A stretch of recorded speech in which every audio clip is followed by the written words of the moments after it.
నమస్తే. Welcome to Andhraprabha. నేను Priya Kaushik. April 22న కాశ్మీర్‌లో పహల్గామ్‌లో టూరిస్టుల పైన అటాక్ జరిగింది. అయితే దానికి సంబంధించి వార్ కొనసాగుతూనే ఉంది. ఆపరేషన్ సింధూర్ అని చెప్పి స్టార్ట్ చేశారు. అయితే నిన్న రాత్రి ఏదైతే జరిగిందో అది అసలైన వార్‌గా భావించొచ్చు. అయితే వాటి గురించే పూర్తి వివరాలు తెలుసుకుందాం. ప్రస్తుతం మనతో పాటు సురేష్ కొచ్చటిల్ గారు ఉన్నారు. నమస్తే సార్. నమస్కారం.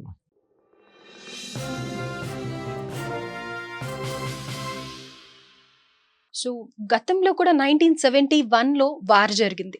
సో, అప్పుడు కూడా ఇంతే నాకు తెలిసి ఆహ్, ఎక్కువగా భయభ్రాంతులయిపోయి ఉన్నారు. అయితే అప్పుడు జరిగిన వారికి, ఇప్పుడు జరుగుతున్న వారికి డిఫరెన్స్ ఏంటి? ఒకటి 71లో జరిగిన వారు బంగ్లాదేశ్ లిబరేషన్ ఉండే. అప్పుడు ఈస్ట్ పాకిస్తాన్. పాకిస్తాన్ అనేది 2 పాకిస్తాన్‌లు ఉండే. వెస్ట్ పాకిస్తాన్ ఇప్పుడున్న పాకిస్తాన్, ఈస్ట్ పాకిస్తాన్ ఇప్పుడున్న బంగ్లాదేశ్. 2 వాళ్ళు ఒకటే కంట్రీ అన్నమాట. కానీ ఇక్కడ నుంచి ఇక్కడ సెపరేట్ అయిపోయారు. దాని పెద్ద హిస్టరీ ఉంది దాంట్లో. ఈస్ట్ పాకిస్తాన్ ఒక ముస్లిమ్స్ కావాలని చెప్పి యాక్షన్ డే పెట్టి వాళ్ళు డివైడ్ చేసుకున్నారు. హిందూస్ అన్ని వెస్ట్ బెంగాల్ ఇప్పుడున్న వెస్ట్ బెంగాల్లో ఉండిపోయారు. మిగతా వాళ్ళు బంగ్లాదేశ్కి వెళ్ళిపోయారు. ఆ వార్లో బేసిక్లీ మనం బంగ్లాదేశ్ మీద దాడి చేసాం. అప్పుడున్న ఈస్ట్ పాకిస్తాన్ మీద. అక్కడున్న పాకిస్తాన్ ఆర్మీని తరిమి కొట్టడానికి లోకల్ ఒక వాలంటీర్ గ్రూప్ని తయారు చేసుకున్నాం మనం. వాళ్ళతో సహా మనం అక్కడ దాడి చేసాం పాకిస్తాన్ ఆర్మీ మీద. 12 రోజుల్లో వాళ్ళని కంప్లీట్గా డిస్మాంటిల్ చేసి వాళ్ళు సరెండర్ చేయించాం వాళ్ళతో. ముక్తి బాహిని అని చెప్పి ఒక టెర్రరిస్ట్ గ్రూప్ అని చెప్పలేము కానీ వాలంటీర్ గ్రూప్. వాళ్ళు కూడా తుపాకీలు తీసుకొని మనమే ట్రైనింగ్ ఇచ్చాం వాళ్ళకి. వాళ్ళు పాకిస్తాన్ ఆర్మీ మీద దాడి చేసి మనం కూడా చేసాం. శామ్ మనెక్షా అప్పుడు ఆర్మీ చీఫ్ ఉండే ఆ టైంలో. He was the main man. కానీ మెయిన్ ప్రాబ్లం ఏంటంటే అప్పుడున్న 71 వార్లో కన్వెన్షనల్ వార్ అది. కన్వెన్షనల్ వార్ అంటే తుపాకీలు, ట్యాంకులు, గన్స్, దాన్ని పెద్ద guns, recall guns, 135 field artillery guns అని వాడుకుంటాయి. ఇప్పుడు ఇప్పుడు అవేవి ఉన్నాయి. కనిపియట్లేదు.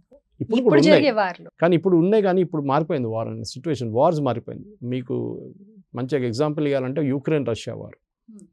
యుక్రెయిన్ రష్యా వార్లో ట్యాంకులు కనిపిస్తుంది అప్పుడప్పుడు. ఎందుకంటే అది జాగ్రఫికల్ వార్ నడుస్తుంది. రష్యా ఏమో యుక్రెయిన్ మీద వెళ్ళి అక్కడ వెళ్ళి వాళ్ళ ఏరియా కాన్కర్ చేయడానికి ట్రై చేస్తున్నారు. యుక్రెయిన్ ఏమో రష్యా వైపు వెళ్తున్నారు. కానీ మనకు ఆ ప్రాబ్లం లేదు ఇక్కడ. మనం పాకిస్తాన్ కాన్కర్ చేయాలని ఏం లేదు. మనం ఏంటంటే మన మీద దాడి చేస్తున్న ఆ రోజు మీరు చెప్పినట్లు మన టెర్రరిస్ట్ వచ్చి వాళ్ళ హిందూస్ ఇంకొక క్రిస్టియన్ కూడా ఉన్నారు దాంట్లో 26 మందిని చంపినప్పుడు దాని ప్రతీకారంగా మనం డెఫినెట్గా మనం రిటర్న్ కొట్టాల్సిందే ఎట్లయినా. ఎందుకంటే ఇది ఎప్పటి నుంచో నడుచుకుంటూ వస్తుంది. ఇది కొత్త ఇదేం కాదు. టెర్రరిజం అనేది 1948 నుంచే ఉంది మన దగ్గర పాకిస్తాన్ వైపు. ముందు జేకేఎల్ఎఫ్ ఉండే. ఆ జేకేఎల్ఎఫ్ అంతా పోయిన తర్వాత దెన్ ఈ లష్కర్ ఎ తోయిబా, జైషే మొహమ్మద్ వీళ్ళందరూ వచ్చారు. సో వీళ్ళది ఒక సివిలైజేషనల్ బ్యాటిల్ ఫైట్ చేస్తున్నాం. అప్పుడు 71 వార్లో డిఫరెంట్ ఉండే. అప్పుడు టెక్నాలజీ ఎక్కువ లేకుండే. ఇప్పుడు టెక్నాలజీతో ఫైట్ చేస్తుంది. ఇప్పుడు డ్రోన్స్ ఉంటుంది, మిసైల్స్ ఉంటుంది. మీకు ఎవరు కనిపించారు వార్ ఫ్రంట్లో. ఇక్కడ కోఆర్డినేట్స్ పెట్టి ఎయిర్క్రాఫ్ట్లో పంపించి ఒకటైతే ఎయిర్ టు ల్యాండ్ మిసైల్స్ కొడతారు, ఇంకోటి ల్యాండ్ టు ల్యాండ్ కొడతారు మిసైల్స్. ఒకటి ఎయిర్ ఫోర్స్ వాళ్ళు హ్యాండిల్ చేస్తారు, ఇంకో ఆర్మీ హ్యాండిల్ చేస్తారు. మూడోది ఏమో షిప్ నుంచి కూడా కొట్టచ్చు. మన ఐఎన్ఎస్ విక్రాంత్ ఇప్పుడు అరేబియన్ సీలో ఉంది. విక్రమాదిత్య కూడా ఇవాళ వచ్చిందంట ఐఎన్ఎస్. సో 2 బ్యాటిల్ క్యారియర్స్ ఉన్నారు అక్కడ. అప్పుడు మనం టెక్నాలజీ వైజ్ చూస్తే చాలా మారిపోయింది వార్ అనేది. ఇప్పుడు మొత్తం ఈవెన్ యంగ్స్టర్స్ దానికోసం ఆర్మీలో అగ్నివీర్ స్కీమ్ తీసుకొచ్చారు. మీకు గుర్తుంటుంది. చాలా పెద్ద గొడవ చేస్తారు రాహుల్ గాంధీ లాంటి వాళ్ళు. ఎందుకు 5 సంవత్సరాల తర్వాత వీళ్ళు పంపించేస్తారు మీరు అగ్నివీర్ స్కీమ్లో యంగ్స్టర్స్ చాలామంది వచ్చారు. ఈ యంగ్స్టర్స్ ఐటీఐ నుంచి చదువుకున్న వాళ్ళు, కొంతమంది ఈవెన్ ఇంజనీరింగ్ చేసిన వాళ్ళు వచ్చారు. మొత్తం వాళ్ళకి ఏంటంటే వాళ్ళకి పట్టు ఉంటుంది టెక్నాలజీ అనగానే. కానీ అదే టైంలో 40 సంవత్సరాల ముందు రిక్రూట్ చేసిన ఆయనకి ఆ టెక్నాలజీ మీద అంత పట్టు ఉండదు వాళ్ళకి. సో వీళ్ళు ఇప్పుడు హ్యాండిల్ చేసేది మొత్తం టెక్నాలజీ బేస్డ్. అది మిసైల్స్ ఉండొచ్చు, అది మీరు even self launch propyl grenades ఉండొచ్చు. ఇట్లాంటి మనం చూస్తున్నట్ల పినాకా కానివ్వండి, మన వాడుతున్న ఆకాష్ ఒకటి యాంటీ మిసైల్ బ్యాటరీస్. అది కాకుండా of course BrahMos biggest of it all. దాన్ని మనం వాడుతున్నాం. కానీ వాడడం టైంలో మనకి అది ఎక్స్పర్టీస్ ఉండాలి, దాని మీద పట్టు ఉండాలి. ఏదో చిన్న బటన్ ప్రెస్ చేయడం అక్కడ వెళ్ళడం కాదు. ఒక టార్గెట్ ఐడెంటిఫై చేసిన తర్వాత లాటిట్యూడ్ ఏంటి, లాంజిట్యూడ్ ఏంటి, మొత్తం దీంట్లో కీ చేయాల్సి వస్తుంది. కంప్లీట్ కంప్యూటర్ ఉంటుంది దాని లోపల, మిసైల్ లోపల. అది కాకుండా దాంట్లో రాడార్ సిస్టమ్ ఉంటుంది. దాని లోపలనే రాడార్ సిస్టమ్ ఉంటుంది, చిన్న రాడార్ సిస్టమ్. దానికి మనం కోఆర్డినేట్స్ ఇవ్వాలి వస్తుంది, ఫోటోలు ఇవ్వాలి వస్తుంది. అది ఫోటో కంపేర్ చేసుకుంటే పోతుంది అది మిసైల్ అది. సో టార్గెట్ చాలా ఉన్నాయి అట్లాంటి. సో అది మొత్తం మారిపోయింది వారు. ఇప్పుడు ఆ కన్వెన్షనల్ వార్ అవుట్ మొత్తం పోలేదు. కానీ ఇప్పుడు కూడా చాలా ఇంపార్టెంట్. ఇప్పుడు కాశ్మీర్లో మీరు చూస్తున్నారు టెర్రరిస్ట్ హ్యాండిల్ చేస్తున్నారు, తుపాకీ తీసుకొని తిరుగుతారు సోల్జర్స్ అంతా. కానీ అక్కడ కూడా ఇన్ఫ్రారెడ్ వాడుతున్నారు, అక్కడ కెమెరా మూమెంట్ పెట్టి వాడుకుంటున్నారు, వాళ్ళు చూస్తున్నారు.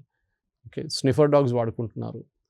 చాలా టెక్నాలజీ అక్కడ కూడా పనికి వస్తుంది అన్నమాట. కానీ ట్రెడిషనల్ వార్ అనేది మొత్తం మారిపోయింది. ఇప్పుడు it's different kind of warfare. అదే మనం ఇప్పుడు పాకిస్తాన్ వైపు మనం 7వ తారీఖు చేసిన అటాక్ కానీ, వాళ్ళు మన మీద చేసిన స్వామ్ అటాక్, డ్రోన్ అటాక్ నిన్న రాత్రి జరిగిన దానికి అన్నీ సేమ్.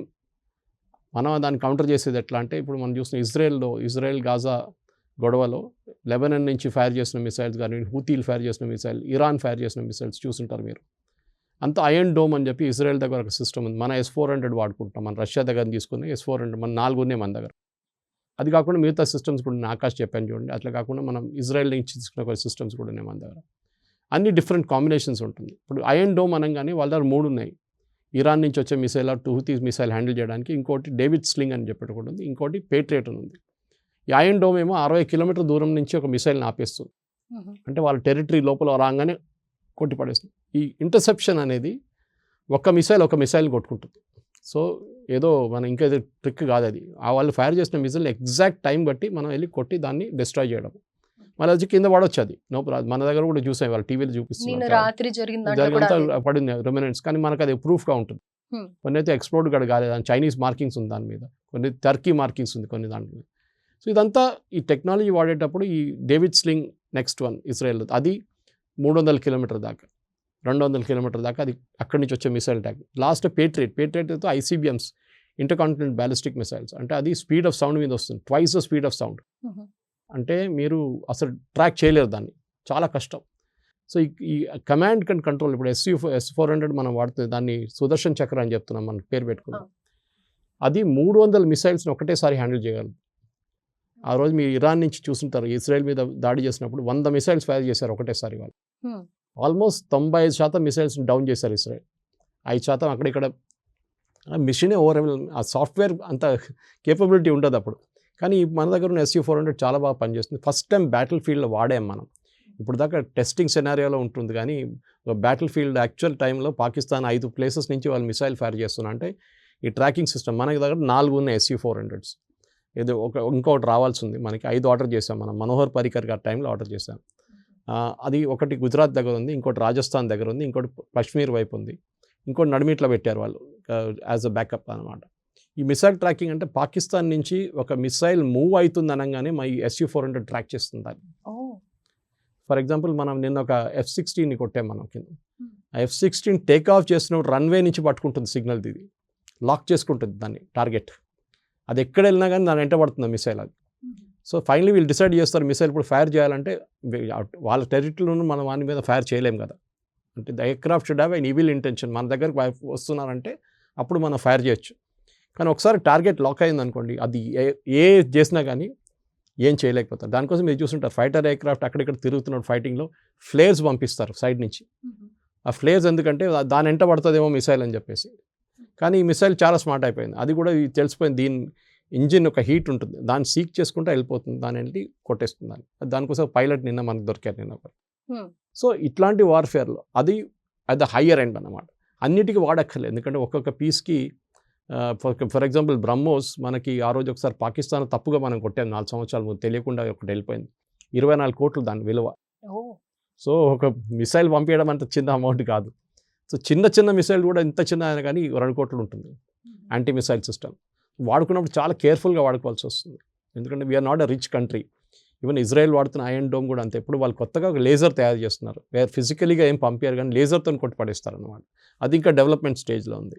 కానీ మనకి ఇజ్రాయెల్ నుంచి చాలా హెల్ప్ వస్తుంది, ఎందుకంటే కార్గిల్ వార్ టైం నుంచి మనకి ఇజ్రాయెల్ చాలా మంది మిసైల్స్ ఇచ్చారు, ఇట్లాంటి కొత్త టెక్నాలజీస్ ఇచ్చారు. అది కాకుండా DRDO వాళ్ళు తయారు చేసిన ఆకాష్ సిస్టమ్స్ ఒకటి ఉంది, మిగతాది మన ఇజ్రాయెల్ నుంచి 2 సిస్టమ్స్ తీసుకున్నాం మనం. ఒకటి సో బరాక్ ఒకటి తీసుకున్నాం, ఇంకా హ్యాప్టార్ అని ఇంకో సిస్టమ్ వాడాము. నిన్న రావల్పిండి మీద దాడి చేసిన వాళ్ళ ర్యాడర్ మీద దాడి చేసిన ర్యాప్టార్ అది.